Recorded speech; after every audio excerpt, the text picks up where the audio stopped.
ఒకవైపు విశ్వానికే అధిపతి అయిన జగన్నాథస్వామి, మరోవైపు తన తేజస్సుతో లోకాన్ని నడిపించే సూర్యభగవానుడు. వీరిద్దరు గురించి వినగానే మనకు వేర్వేరుగా అనిపిస్తారు కదా. కాని పూరీక్షేత్రంలో ఈ ఇద్దరు దేవతలను కలిపే ఒక రహస్య బంధముంది. ఆ రహస్యం ఏంటో ఈరోజు మనం ఛేదిద్దాం. ప్రశ్న చాలా సింపుల్గా అనిపిస్తుంది కాని చాలా లోతైనది. అసలు జగన్నాథుడి ఆలయ పవిత్ర గోడల మధ్య సూర్యభగవానుడి రహస్యమేంటి? ఆయనకక్కడ ఏం పని? ఈ అన్వేషణలో మనం ముందుకు వెళ్దాం. సమాధానం తెలిసాక తప్పకుండా ఆశ్చర్యపోతారు. సరే, మన ప్రయాణం ఎక్కడ మొదలవుతుందంటే ఒడిశాలోని పూరి జగన్నాథ క్షేత్రంలో. ఇది కేవలం ఒక గుడి కాదు. హిందువులకు అత్యంత పవిత్రమైన 4 యాత్రాస్థలాలైన 4 ధామ్లలో ఇది ఒకటి. అంటే దీని ప్రాముఖ్యత ఎంత గొప్పదో మనం అర్థం చేసుకోవాలి. ఆలయంలోకి అడుగుపెట్టగానే మనకు 3 ప్రధాన దైవాలు దర్శనమిస్తారు. విష్ణువు లేదా కృష్ణుడి అవతారంగా భావించే జగన్నాథుడు, ఆయన అన్న బలభద్రుడు, వాళ్ల సోదరి సుభద్ర.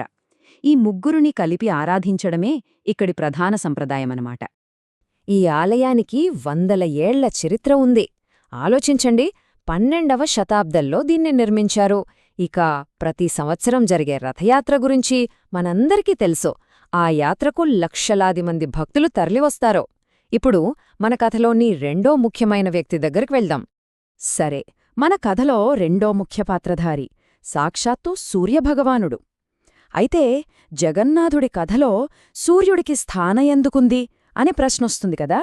దానికి సమాధానం తెలియాలంటే ముందు మనం ఆయన ప్రాముఖ్యతను గ్రహించాలి.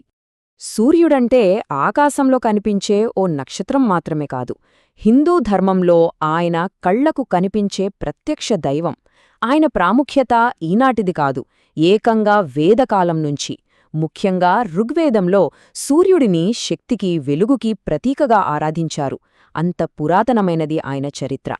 అంతేకాదు, సూర్యుడిని మనం ఎన్నో పేర్లతో పిలుచుకుంటాం. ఆదిత్యుడు, భాస్కరుడు, మిత్రుడు.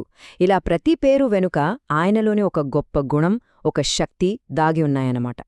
ఇది ఆయన ఎంత బహుముఖ స్వభావం కలవాడో మనకు తెలియజేస్తుంది. ఆయన గురించి ఆలోచిస్తే 7 గుర్రాలు లాగే రథం గుర్తొస్తోంది. ఆ 7 గుర్రాలు వారంలోని 7 రోజులకు ప్రతీకలు. ఆయన కుటుంబంలో శనిదేవుడు, యముడు లాంటి ముఖ్యమైన దేవతలున్నారు. ఇక మనం చేసుకునే రథసప్తమి, మకర సంక్రాంతి, ఛఠ్ పూజామంటి పండుగలన్నీ ఆయనతో ముడిపడి ఉన్నవే. దీన్ని బట్టి మన జీవితంలో ఆయన ప్రభావం ఎంతగా ఉందో చూడండి. సరే, ఒకవైపు జగన్నాథుడు, మరోవైపు సూర్యభగవానుడు. ఇద్దరి ప్రాముఖ్యతను చూశాం. ఇప్పుడు అసలైన ప్రశ్న, వీళ్ళిద్దరినీ కలిపే ఆ సూత్రమేంటి? ఆ రహస్యమెక్కడుంది? పదండి, ఇక ఆ ముసుగు తొలగిద్దాం. మనం వెతుకుతున్న సమాధానానికి మొదటి సూచన ఎక్కడుందంటే పూరి చరిత్రలోనే ఉంది. ఇప్పుడు మనం జగన్నాథ క్షేత్రంగా పిలుస్తున్న ఈ ప్రాంతం ఒకానొకప్పుడు సూర్యారాధనకు ఒక పెద్ద కేంద్రంగా ఉండేదట. ఇది చాలా ఆసక్తికరమైన విషయం కదా. ఇక రెండో ఆధారం, ఇది ఇంకా బలమైనది. సూర్యభగవానుడికి అంకితం చేసిన ఒక అద్భుతమైన కట్టడం, మనందరికీ తెలిసిన కోణార్క్ సూర్యదేవాలయం. పూరికి ఎంత దగ్గర్లో ఉందో ఒక్కసారి ఆలోచించండి. ఇది కేవలం యాదృచ్ఛికంగా జరుగుంటుందా? అస్సలు కాదు. ఇప్పటివరకు మనం చారిత్రక ఆధారాలు చూశాం. కాని ఇప్పుడు చెప్పబోయేది అసలైన తిరుగులేని సాక్ష్యం. సాక్షాత్తు పూరి జగన్నాథ ఆలయ ప్రాంగణంలోనే, అవును, అదే పవిత్ర గోడల లోపలే సూర్యభగవానుడికి అంకితం చేసిన ఒక మందిరముంది. ఆశ్చర్యంగా ఉంది కదూ. జగన్నాథుణ్ణి నీడలోనే సూర్యుడు కొలువై ఉన్నాడు.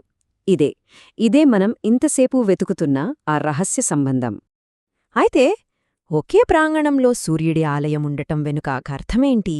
ఇది కేవలం వాస్తుకు సంబంధించిన విషయమా? కాదు. దీని వెనుక ఒక గొప్ప వారసత్వం, ఒక సందేశం దాగి ఉన్నాయి. ఆ 2 గొప్ప సంప్రదాయాల కలయిక ఎలాంటిదో ఇప్పుడు చూద్దాం. అసలు విషయమేంటంటే, జగన్నాథ ఆలయం కేవలం విష్ణువును ఆరాధించే వైష్ణవ సంప్రదాయానికి మాత్రమే కేంద్రం కాదు. అది సూర్యుడిని పూజించే సౌర సంప్రదాయాన్ని కూడా తనలో ఇముడ్చుకుందనమాట. అంటే ఒకే చోట విష్ణువు, సూర్యుడు, ఈ 2 గొప్ప ఆరాధనా పద్ధతులు సంగమిస్తున్నాయి. ఈ సంగమం మనకు ఒక అద్భుతమైన సత్యాన్ని చూపిస్తోంది. హిందూ ధర్మంలో మనం చూసే వేర్వేరు దైవాలు, వేర్వేరు ఆరాధనా పద్ధతులు ఇవన్నీ విడివిడిగా ఉండేవి కావు. అన్నీ ఒకదానితో ఒకటి లోతుగా పెనవేసుకుని ఒకే గొప్ప సనాతన ధర్మాన్ని నిర్మిస్తాయి.